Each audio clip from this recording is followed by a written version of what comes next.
चलिए, तो आज हम लोग फिजिक्स के एक बहुत ही इंपॉर्टेंट टॉपिक को शुरू करने वाले हैं, तरंग और ध्वनि। ये दोनों एक साथ है और जितना क्वेश्चन इस चैप्टर से बनेगा आप लोग सोच भी नहीं सकते हैं। ये किसी भी कॉम्पिटिटिव एग्जाम के लिए सबसे फिजिक्स का मैं मानता हूं मुश्किल टॉपिक है और इससे ही क्वेश्चन फंसाएगा। आपको क्वेश्चन फंसाने के लिए नेत्र और प्रकाश से क्वेश्चन नहीं फंसाएगा, क्वेश्चन फंसाएगा इससे, और हम दिखाएंगे क्वेश्चन कैसे फंसाता है। अभी जितना भी मेरा वीडियो आएगा इसमें आपको सिंपल अभी हम बताएंगे, इसमें चैप्टर के बारे में हम आपको इसका डेफिनेशन देंगे और इसके बाद एक जो वीडियो हम आपको डालेंगे इस चैप्टर से जुड़े हुए कम से कम आपको 100 क्वेश्चन मिनिमम करवाएंगे। क्योंकि तरंग और गति मैं अपने लाइफ में बताता हूं कि सबसे बेसी दिमाग खराब करने वाला चैप्टर है और इसको हम लोग अच्छा से पढ़ेंगे। किसी भी बीपीएससी तक निकालने के लिए चैप्टर बहुत इंपॉर्टेंट है। पहले है तरंग। तरंग क्या है? तरंग क्या है कि तरंग को देखिए आप लोग कि ये वेव जो होता है वो कैसे चलता है ना। हम बोल रहे हैं उसमें भी तरंग है ना, प्रकाश भी एक तरंग है, ठीक है। इसके बाद देखते हैं दोलन अथवा कंपन कर गति। दोलन अथवा कंपन गति, यदि कोई पिंड अपनी साम्य स्थिति के दोनों ओर इधर उधर गति करती है तो पिंड की गति को दोलन अथवा कंपन गति कहते हैं। या तो ऐसे ऐसे गति कर ले, ऐसे ऐसे गति कर ले, या फिर ऐसे ऐसे गति कर ले, तो इसको दोलन या फिर कंपन गति कर। साम्य स्थिति क्या हो गई? ये स्थिर है, ये रबड़ को खींच दिए, ऊपर नीचे होना शुरू हो गया, अब ऊपर से होते होते फिर आके रुक जाएगा, ये हो गया उसको साम्य स्थिति। आगे समझ में? दोलन में देखिए, ये मान लो पेंडुलम है मेरे हाथ का जो घड़ी में होता है, ऐसे ऐसे ऐसे से जा रहा है, ये झूला है और आके अपनी जगह पर फिर रुक गया, तो जिस जगह पर वो रुका है ना वो उसकी साम्य स्थिति है। अब समझ में आ गया? तो यही इसी को दोलन या साम्य स्थिति कहते हैं। जैसे दीवार की घड़ी के लोलक की गति, लोलक में पेंडुलम बाइलिंगुअल बनाया। अच्छा नहीं कोई आप लोगों को वर्ड में प्रॉब्लम ना, जो इंग्लिश मीडियम के लिए है। सिलाई मशीन की सुई की गति कर रहा है ऊपर नीचे, ये भी आपको क्या हो गया? आपको दोलन कंपन गति हो, दोलन गति में गए। झूला, झूलती लड़की, ठोस पदार्थ अणुओं गति, ये सब आपकी हो गया आपको दोलन अथवा कंपन गति के उदाहरण। प्रत्येक दोलनी गति आवर्ती गति होती है, प्रत्येक दोलनी गति आवर्ती गति, लेकिन प्रत्येक आवर्ती गति दोलनी गति नहीं होती। वो कहने का मतलब क्या है? प्रत्येक दोलनी गति दोलन कर रहा है क्या? ये अपने आप को बार बार एक जगह पर रिपीट कर रहा है घूमते हुए, तो हाँ सर, दोलन भी कर रहा है और आवर्त भी कर रहा है। लेकिन प्रत्येक आवर्ती गति है, आवर्ती गति है, लेकिन क्या आवर्ती गति में दोलन हो रहा है? हो रहा है इसमें? एक में कहाँ आगे पीछे जा रहा है? आवर्त तो है, आवर्त का मतलब रिपीटेशन, आवर्त का मतलब होता है रिपीटेशन। रिपीटेशन तो दोस्त हो रहा है काम, लेकिन क्या ये दोलन कर रहा है? नहीं। लेकिन देखो ये दोलन कर रहा है और रिपीट भी कर रहा है। आ रहा है फिजिक्स समझ में? कोई दिक्कत? सबसे हार्ड टॉपिक को सबसे आसान समझाएंगे। आवर्त गति, पीरियोडिक मोशन, पीरियोडिक मोशन। देखिए बहुत लोग का जो क्वेश्चन फंसता है इस चैप्टर में, हम आपको बार बार बताते हैं काहे क्वेश्चन फंसता है। वो लोग डेफिनेशन को नहीं पढ़ते अच्छा से, बिना डेफिनेशन पढ़े हुए क्वेश्चन मारोगे ना बाबू, या फिर कोई लूसेंट और बाकी जो ऑनलाइनर किताब तो ऐसा पढ़ेगा तो आपको कभी भी कॉन्सेप्ट क्लियर नहीं होगा। आपको पहले क्या करना है? कॉन्सेप्ट। क्वेश्चन ये कथन में नहीं पूछ सकता, एकदम पूछ सकता है कि क्वेश्चन दे देगा आपको, बीपीएससी प्रीलिम्स में दे देगा, मान लो अगर कोई देने गया तो, है ना, कि क्या प्रत्येक दोलन करती बस गति आवर्त गति होती है? कथन दे दिया। और दूसरा दे दिया कि प्रत्येक आवर्त गति दोलन गति होती है। ये तो आपको कॉन्सेप्ट का क्वेश्चन है। और इसमें नहीं, एएलपी में भी इसी तरह कथन वाला क्वेश्चन पूछता है। एएलपी का भी एग्जाम दोगे तो इसी तरह का क्वेश्चन देगा, कथन वाला देगा आप लोग का। रेलवे आरपीएफ दरोगा आएगा उसमें भी इस तरह क्वेश्चन देता है। तो अब गया जमाना कि ऑनलाइनर रटे और रिजल्ट आ गया। डीप पढ़ो दोस्त। आवर्त गति, एक निश्चित पथ पर गतिमान वस्तु जब एक निश्चित समय अंतराल के पश्चात बार बार अपनी पूर्व गति को दोहराती है तो इस प्रकार की गति को आवर्त गति कहते हैं। देखो है ना, जैसे आवर्त गति में क्या कहा जाएगा? पृथ्वी की सुई की परिक्रमा, पृथ्वी जो सूर्य की परिक्रमा करता है उसको आवर्त गति कहते हैं। ये सन हो गया और पृथ्वी उसका अर्थ उसका रोटेशन कर रहा है, ये आवर्त गति हो गया। समझ में आ गया? आवर्त गति का एग्जाम्पल पूछ सकता है, तो इसमें से कौन सा एग्जाम्पल आवर्त गति का है? घड़ी के सुई की गति आवर्त गति है। फिर पेंडुलम आवर्त गति है, माने कि पेंडुलम जो कि घड़िया वाला होता है, आवर्त गति का मतलब समझो कि जहां से चले थे फिर वही जे आ जाए घूम फिर के, तब ओकरा का आवर्त गति कहेंगे। लेकिन घूमना जरूरी है, ऐसा ऐसे जैसे रहेगा तो उसका आवर्त गति नहीं कहेंगे। आएगा समझ में? आप लोग इसी को आवर्त गति भी नहीं कर सकते हैं, घूम के जाना चाहिए उसको, गोल गोल गोल और गोल घूमना चाहिए। सरल आवर्त गति, सरल आवर्त गति एक विशेष प्रकार की दोलन गति है जिसमें गति करते हुए पिंड का कार्यरत प्रत्यास्थता बल, ठीक है, माने रेजिस्टेंस फोर्स तथा इसके त्वरण के साम्य स्थिति कण के अनुक्रमानुपाती होता है। देखो सरल आवर्त गति में होता है कि जितना देख जो चीज के रेजिस्टेंस है ना, रेजिस्टेंस का मतलब समझ लो कि हमारे लिए कोनो चीज खड़ा है तो रेजिस्टेंस ज्यादा रहेगा, और ढीला चीज का रेजिस्टेंस का होगा हम लोग का कम होगा। समझ में आ रहा है ना? ढीला चीज का रेजिस्टेंस का होगा कम होगा, उसी चीज पर उनको रेजिस्टेंस पर ये डिपेंड करता है सरल आवर्त गति। खैर सरल आवर्त गति सबसे कोई क्वेश्चन पूछने वाला है नहीं, लेकिन आपको आवर्त गति का एग्जांपल पूछ सकता है और दोलन और कंपन गति का आपको एग्जांपल पूछ सकता है। ठीक है, आयाम एम्पलीट्यूड से क्वेश्चन पूछता है। सरल आवर्त गति करता हुआ कोई कण अपनी साम्य या साम्य स्थिति के दोनों ओर जितना अधिक से अधिक विस्थापित होता है उसे उसका आयाम कहते हैं। उसे उसका क्या कहते हैं हम लोग? आयाम कहते हैं। देखिए देखिए इसको दिखाते हैं आपको, एक मिनट। पेन सेलेक्ट कर लिए, कलर ले लिए, अब देखो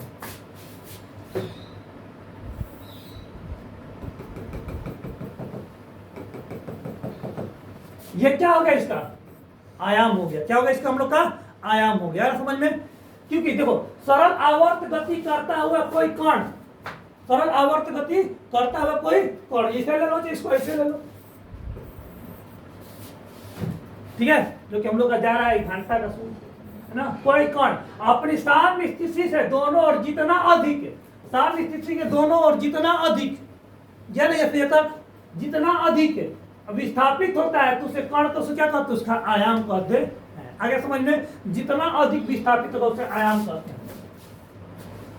आवर्त काल, अगला क्वेश्चन है आवर्त काल से क्वेश्चन बहुत बार पूछता है आपको।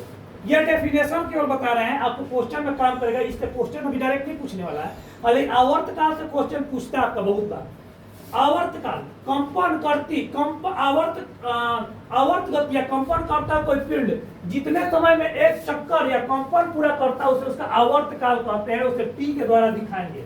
उसे किसके द्वारा दिखाते हैं हम लोग? टी के द्वारा दिखाते हैं। जैसे कि हेजा से हेजा जाने में एकरा जितना समय लगा उसे क्या कहेंगे? उसको हम लोग आवर्त काल कहेंगे, है ना।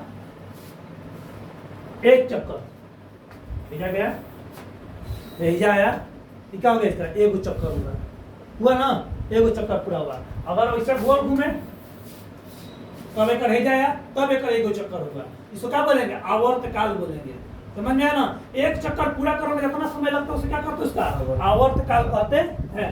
ठीक है, आवर्त काल का बारे में बस यही जान लीजिए। अब चले दोलन, आवृत्ति, फ्रीक्वेंसी। रेडियो में बहुत बार फ्रीक्वेंसी का सुनेंगे, इतना फ्रीक्वेंसी का रेडियो है हम लोग का, इतना फ्रीक्वेंसी पर साउंड को सुन रहे हैं।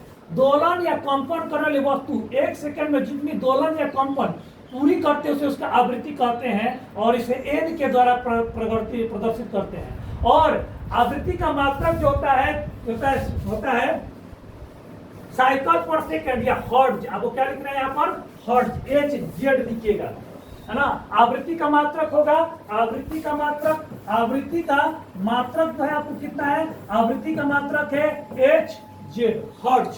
कितना हम लोग का? हर्ट्ज। इसलिए हम लोग सुनते होंगे ना कि रेडियो 9.3 FM, है ना, फिर 98.6 मिर्ची, ऐसे सुनते हम लोग। मान एक फ्रीक्वेंसी, इस फ्रीक्वेंसी अगर इसे फ्रीक्वेंसी जा रहा है इसका, तो कितना फ्रीक्वेंसी हो रहा है एक सेकंड में? थोड़ा बहुत भी अंतर रहेगा फ्रीक्वेंसी में, 9.6, 9.8, 93.6, है ना, 80.2। तो फ्रीक्वेंसी पॉइंट होता है हम लोग का। इसी फ्रीक्वेंसी में क्या करता है? रेडियो भी पकड़ता है आपका। आ रहा है समझ में कि नहीं समझ में आ रहा है आपको? कोई दिक्कत? रुके हम आगे बढ़े बढ़े। तो आवर्त का आपको इसमें क्वेश्चन कौन कौन से याद करना भैया, इसमें क्वेश्चन कौन कौन से याद करेंगे हम लोग।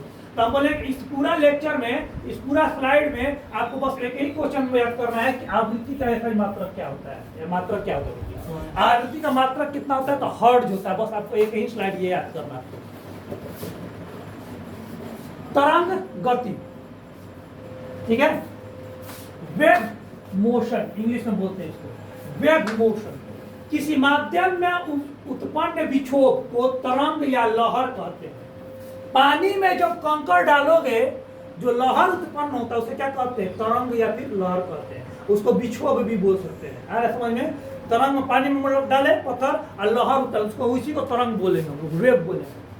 जब हम किसी तालाब या शांत जल में है ना एक पत्थर का टुकड़ा फेंकते हैं तो जिस स्थान पर पत्थर का टुकड़ा फेंका गया उस स्थान को विक्षोभ, उस स्थान से वो विक्षोभ उत्पन्न होगा और लहर इस तरह बढ़ते बढ़ते कुछ दूर तक लहर जाएगा हम लोग का, ठीक है, जिससे उस स्थान पर जल ऊपर नीचे गति करने लगता है। आप सब लोग देखे होंगे धीरे धीरे विक्षोभ आगे बढ़ते जाता है, क्योंकि ऊर्ध्वाधर गति में गतिमान जल के कण समीपवर्ती जल के कणों को अपने से प्रभावित करते हैं। कहने पर क्या है कि जैसे है या हम पत्थर मारे, डेफिनेशन आप लोग देख के लिख लीजिएगा स्लाइड पे, कहानी समझो।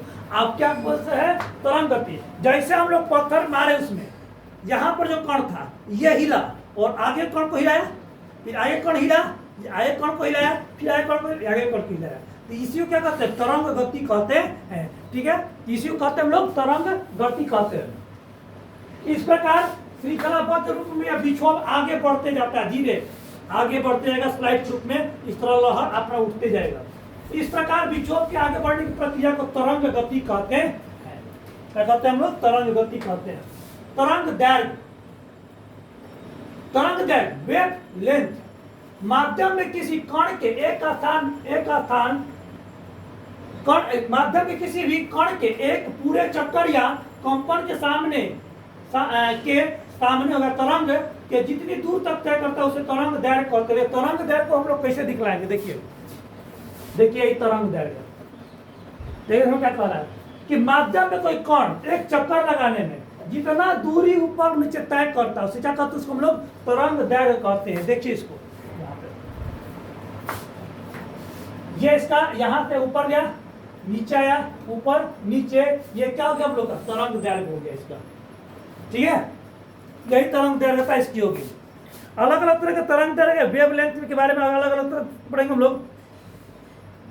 अलग अलग तरह का वेव लेंथ होता है, कितना दूर तरंग जा रहा है उसी को तरंग दैर्घ्य कहते हैं। तरंग के प्रकार, अब यहाँ से क्वेश्चन आप लोग आगे बढ़ने शुरू हो जाएंगे। तरंग के प्रकार, तरंग गति की दिशा या माध्यम कणों के दोलन की दिशा के आधार पर तरंग दो प्रकार के होते हैं। तरंग को प्रकार होता है हम लोग के दो प्रकार का तरंग होता है, ठीक है। पहला तरंग जो होता है वो अनुप्रस्थ तरंग, ठीक है, ट्रांसवर्स वेव, है ना। और रस्सी को बांध के इस तरह हिलाएंगे तो पूछेगा तो उसमें कैसी तरंग उत्पन्न हो रही है रस्सी में, तो अनुप्रस्थ तरंग उत्पन्न होगी, ठीक है। जैसे शांत जल में उत्पन्न तरंग, ठीक है, शांत जल से उत्पन्न तरंग तथा रस्सी के सिरे में तरंग उत्पन्न होता है उसे अनुप्रस्थ तरंग कहते हैं। जल में पूछ सकता है कि जल में जो तरंग उत्पन्न होती है वो कैसी तरंग उत्पन्न होती है, अनुप्रस्थ तरंग, समझ में आ रहा। अनुप्रस्थ तरंग इस तरह का हो जाएगा, देख लिए, फिगर समझिए बढ़िया से। और अनुदैर्घ्य तरंग क्या होता है कि ऐसे नहीं जाता है, एक दूसरा को ऐसे ठेलेगा। अनुप्रस्थ तरंग में क्या होगा, अनुदैर्घ्य तरंग तू जो है कहेगा ऐसे जाएगा।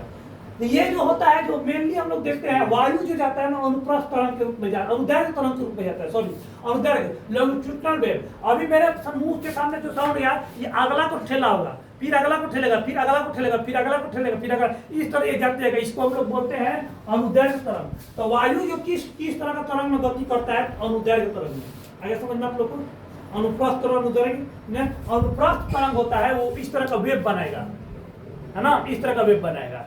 इस तरह का जब वेव बनाएगा, इस तरह का वेव बनाने वाले को बोलेगा अनुप्रस्थ तरंग, जिन्हें ट्रांसवर्स वेव कहते हैं। और अनुदैर्घ्य तरंग में क्या होता है, एक दूसरे को ठेलते हुए आगे बढ़ता है, एक दूसरे को ठेलते हुए आगे बढ़ता है। तो बस यही जान लेना है इसके बारे में। देखिए कोई भी तरंग है, ध्वनि भी एक तरंग है। तरंग कोई भी हो, तरंग को गमन करने के लिए सबसे इंपॉर्टेंट होता है वो होता है आपको माध्यम। क्या होता है आपको जरूर सबसे? माध्यम। ठीक है, तो माध्यम नहीं रहेगा तो तरंग गति कर ही नहीं सकता है। अच्छा, तरंग में हम प्रकाश को पढ़ेंगे भी है, प्रकाश में एक तरंग ही है, लेकिन उस तरंग को जाने के लिए माध्यम की आवश्यकता नहीं है। लेकिन जितना साउंड एक ऐसा तरंग है कि उसको जाने के लिए माध्यम की जरूरत पड़ता है हम लोग, समझ में ना? उसे क्या करेगा? माध्यम की जरूरत पड़ेगा हम लोग को। तो माध्यम की जरूरत कैसे पड़ेगा भैया? अगर हम लोग चांद पर चल जाए और बोले तो सुनाई देगा? नहीं सुनाई देगा, क्योंकि वहां पर कोई माध्यम नहीं है। अगर वैक्यूम क्रिएट कर दिया किसी जगह पर, हवा ही ना रहे, तो एकदम नहीं सुनाई देगा। तो वही थी तरंग। तो तरंग को हम लोग देखते हैं कौन सा कैसा तरंग होता है। तो दो प्रकार के, यांत्रिक तरंगे और चुंबकीय तरंगे। वे तरंगे जिनके संचरण के लिए माध्यम की आवश्यकता होती है उसे यांत्रिक तरंगे कहते हैं। बहुत इंपॉर्टेंट क्वेश्चन है आप लोग, यहां से क्वेश्चन बनना शुरू हो गया। शुरुआत में तो आपको डेफिनेशन था, हमको तो मजबूरी था पढ़ाना डेफिनेशन। डेफिनेशन से क्वेश्चन आपको नहीं बनता है। अब क्वेश्चन यहां से बनेगा यांत्रिक तरंग कौन कौन सा है। जैसे जल की तरंग, बिना जल के जल की तरंग उत्पन्न हो सकता है? नहीं, इसके लिए माध्यम चाहिए।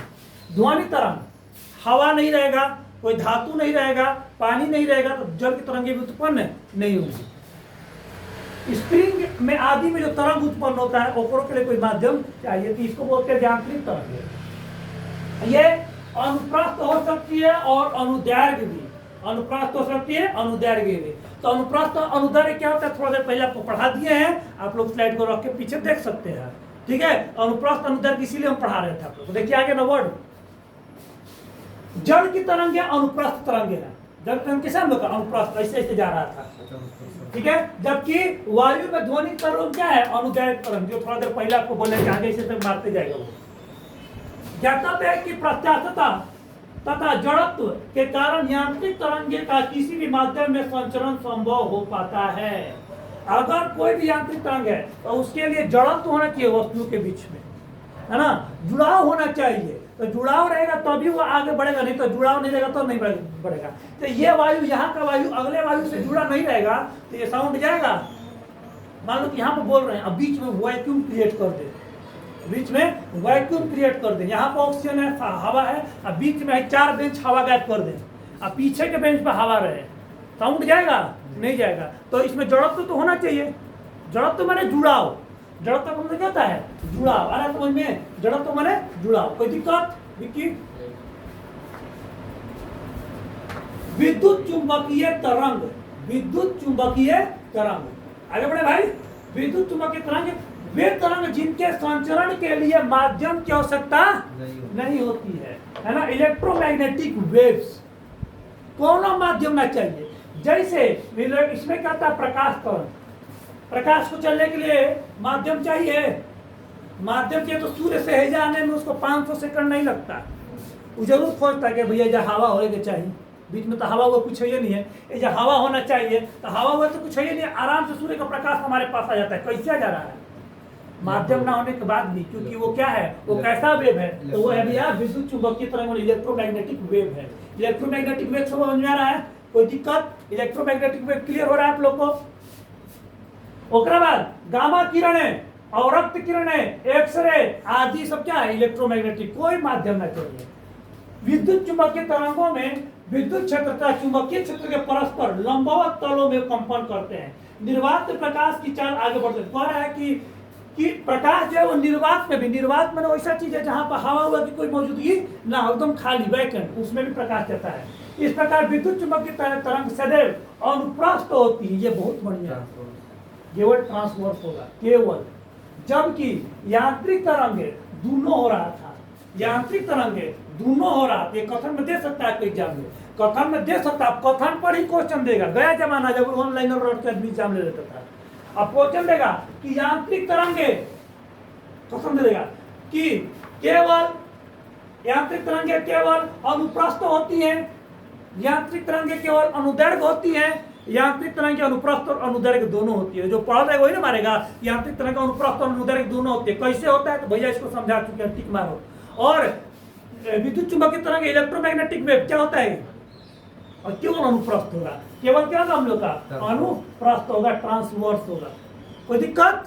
आगे बढ़े। ट्रांसवर्स वेव देख लीजिए, इस तरह का केबल होता है, इस तरह का ट्रांसवर्स वेव जो आपको पहले बता रहे थे।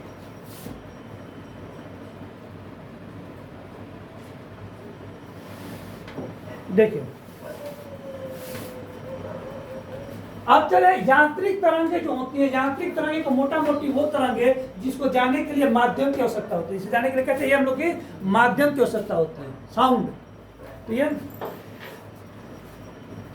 तो एक को तरह का होता है, कतना होता है, एक बारे में हम लोग डिटेल देखते हैं। इससे भी बहुत सारा क्वेश्चन बनता है, एक दो नहीं, किलो के भाव से क्वेश्चन बनेगा। यांत्रिक तरंगे वे तरंगे जो तरंग जो मूव करती है, बारे में कुछ छूट गया लगता है हमको लिखते हुए। ठीक है, अब यांत्रिक तरंगे क्या होती है? यांत्रिक तरंगे जो बढ़ती है हम लोग की, ठीक है, यांत्रिक तरंगों का वर्गीकरण अगर हम देखते हैं तो यांत्रिक तरंगों के वर्गीकरण में क्या है, एक मिनट इसके बारे में देखते हैं क्या छूटा हुआ है।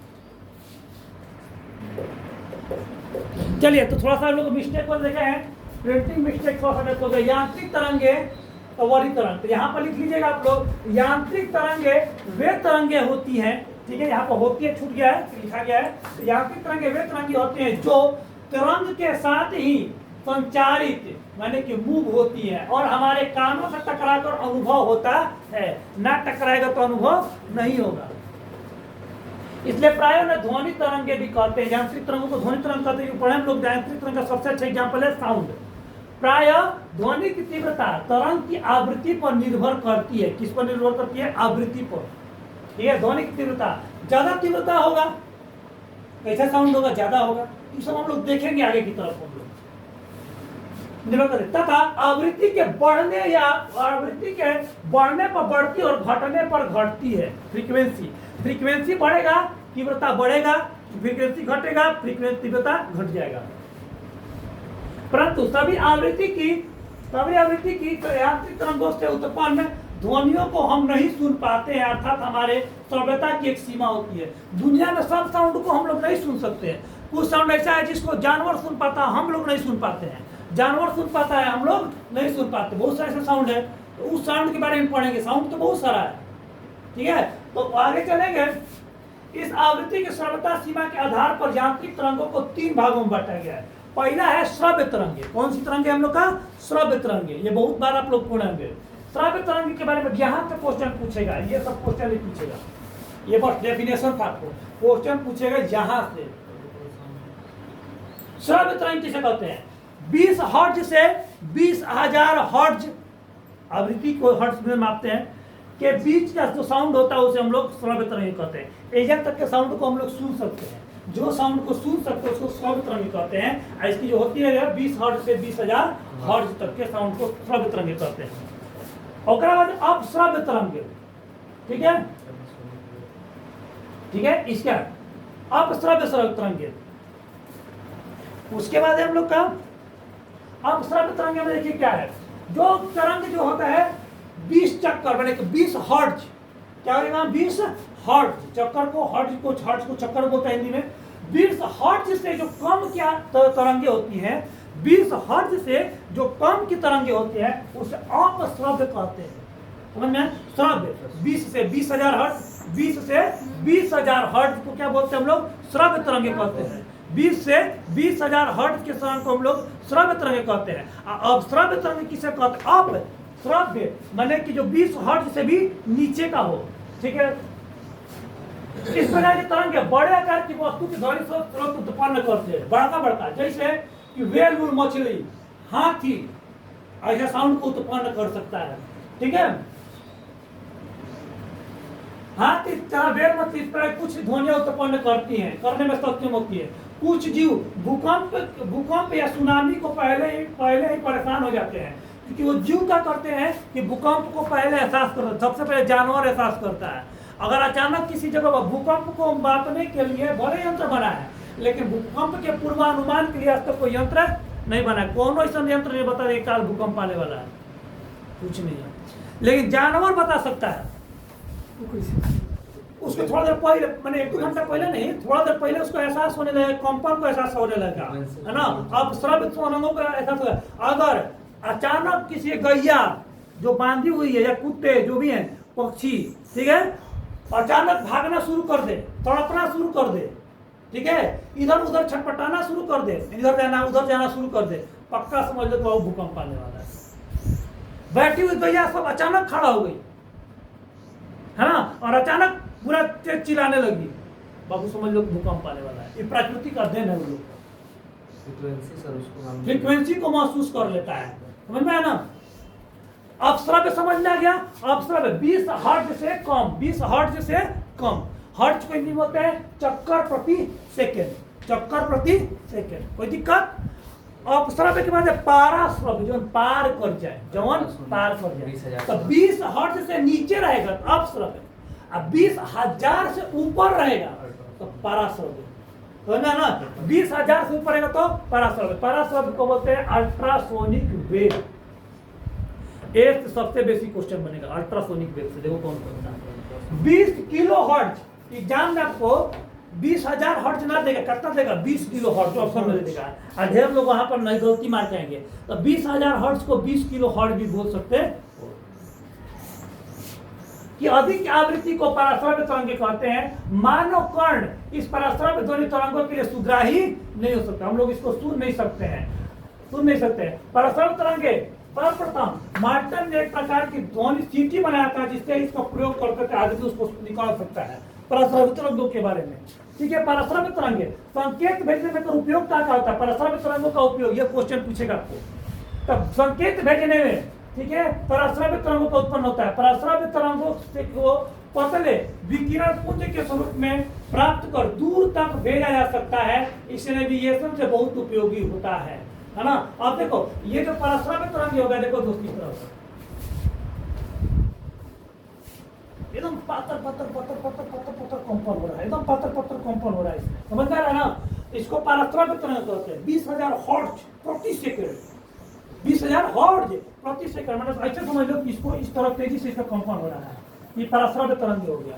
आगे जितना तेज कंपन है 20,000 हर्ट्ज प्रति सेकंड, मतलब बहुत तेजी से कंपन होगा, और 20 हर्ट्ज प्रति सेकंड, एक से कम आराम से, पूरा मुटका पूरा मुटका पूरा मुटका, ये हाथी अवेल मछली निकालती है, समझ में ना। 20 हर्ट्ज से भी कम, एक सेकंड में, एक सेकंड में वो 20 हर्ट्ज से भी अगर कम निकलता है तो पूरा मोटका, तो मोटका मोटका जानवर पूरा मोटका निकालेगा। आगे समझ में, क्या समझ में आ रहा है। अब पराश्रव्य में क्या होता है हम लोग का, एकदम पातर पातर पातर पातर सब तेजी से जाता है उसमें, ठीक है। अब देखिए उद्योगों में इसका प्रयोग कीमती वस्तु और कपड़ों को साफ करने में होता है, क्योंकि बहुत तेजी से ये वाइब्रेट हो रहा है ना, बहुत तेजी से वाइब्रेट हो रहा है ना। एक सेकंड के अंदर क्या हो जा रहा है कि ये टोटल हम लोग के 20,000 बार से भी ज्यादा वाइब्रेट हो रहा है, मैंने कि बहुत तेजी से जा रहा है। तो तुरंत मान लो बर्तन है, बर्तन में अगर 20,000 बार वाइब्रेट होगा कोई चीज, तो एक अंदर जो कालिक होगा, जो गंदी, उसको साफ कर देगा। तो पुराना बर्तन हो गया, पुराना बड़ा बड़ा लोग का कपड़ा हो गया। अब मान लो कि गांधी जी का धोती रखल है, वॉशिंग मशीन में रोज खींचो वो कराइए, गांधी को धोती अमरत्व को प्राप्त करने से पहले ही खत्म हो गया, है ना। तो ये धोती उनका पाट के कच्चा बन जाएगा। तो अगर क्या उससे कैसे साफ करेंगे, गांधी जी की धोती को रखना भी है ना, बड़ा बड़ा ऐतिहासिक चीज को रखना है। वॉशिंग मशीन में करोगे तो खत्म हो जाएगा वो, और साफ करने उसके लिए हम क्या करते हैं, इसी तरह के वेब का उपयोग करते हैं। बस उसमें डालेगा मशीन में, वेब छोड़ेगा, कोई सफाई नहीं करना है, वो साफ हो गया, उसका धूल कण निकल जाएगा। आगे समझ में, धूल कण उसका निकल गया, आराम से उसको फिर शीशा में बंद करके टांग दीजिए। फिर भी थोड़ा देर 2 साल 4 साल बाद थोड़ा बहुत गंदा होगा, फिर उसमें साउंड को भेजेंगे। मान लो ऐसे कैसे करे, सुन मान लो तो कपड़ा है ना, कपड़ा में तो धूल जाता होगा, है ना। अब तो ये थोड़ा कि अब गांधी का धोती को शीशा में पैक किया तो हमें कीचड़ लगेगा, ऐसा तो पॉसिबल नहीं है ना। गांधी जी धोती पहने थोड़े हैं, मगर ऐसा थोड़ा कि गांधी जी की आत्मा है, धोती अपन पहन कर करेंगे, वो रखल है तो रखल है, थोड़ा बहुत गंदा होगा, कलर उसका फीका पड़ेगा, तो उस पर साउंड को फेंकेंगे 20,000 बार, जल्दी से उसको कंपन करेगा, और जितना धूल रहेगा ना कंपन से क्या होगा, धूल निकल जाएगा। आगे समझ में अब आएगा, यही चीज होता है। समुद्र की गहराई डूबी वस्तु की पता लगाने के लिए इसका प्रयोग करते हैं हम लोग। सोनार यंत्र आप लोग सुने होंगे ना, सोनार जो होता है इसी तरह के पराश्रव्य तरंगों पर ही भाई काम करता है। देखो क्वेश्चन कितना बन रहा है पराश्रव्य तरंगों से। सोनार देखो, भाई मान लो नाव बने नहीं बना, भाई मान लो कि नाव है, ये बढ़िया ना बना, मान लो कि नाव है और समुद्र है नीचे, समुद्र में है छिपल है खजाना, खजाना छिपल है, साउंड फेंकेगा और फिर टकरा के वो मशीन दूसरा सोनार मशीन है, साउंड टकरा के वापस जाएगा तेजी से। तो जैसे टकराएगा धातु से तो वो मशीन में बता देता है ये धातु से टकराया, पत्थर से टकराया है, समझ में आया ना, या नीचे कोई पत्थर है कि नहीं है, ठीक है, ये बता देता है। तो सोनार के द्वारा हम लोग क्या करते हैं कि सब चीज का पता करते हैं। सोनार एक ऐसी युक्ति है, इसका है एक ऐसी युक्ति है जिसके जल में स्थित पिंडों की दूरी, दिशा या स्थिति पता लगाने के लिए पराश्रव्य ध्वनि तरंगों का उपयोग करते हैं, ठीक है। और बड़ा मछली आ रहा है, कहाँ आ रहा है, समुद्र के तुम्हारे जल के जहाज के नीचे है कि नहीं, सब तुमको बता देगा, ठीक है। इसको हम लोग प्रयोग करते हैं। क्या लिखे सोनार का फुल फॉर्म आपको?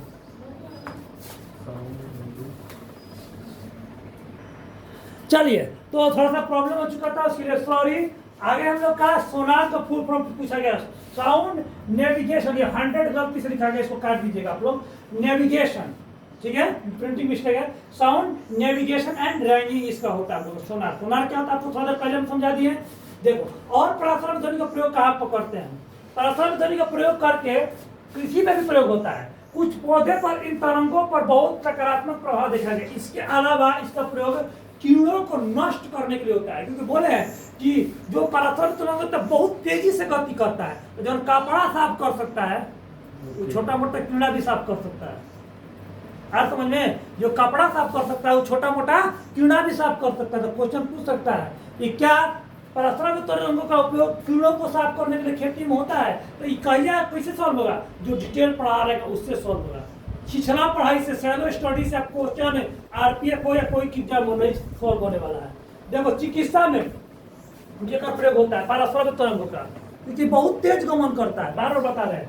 पराश्रव्य ध्वनि तरंगों को हृदय के विभिन्न भागों का परिवर्तित कर इसे हृदय की प्रतिबिंब बनाया जा सकता है, जिसे ईईजी कहते हैं।